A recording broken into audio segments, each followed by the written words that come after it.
នតឬថយមនុស្សសាងកុំហោះញឹកញយប្រើពាក្យបែកយ៉ាងល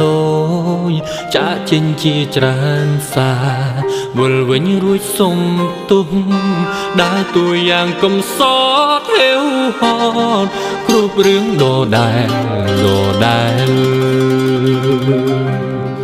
ចាក់ចេញឲ្យខ្ញុំឯ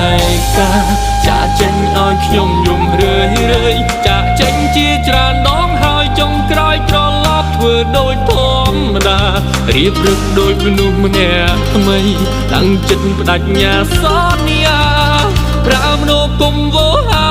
ត្រជាស្ដាប់ឡើងសាំងប់ស្ងោច្រើនដងហើយកុំឲ្យខ្លួនឯងជឿច្រើនសាស្នេហ៍នេះសុំឆាកាមុន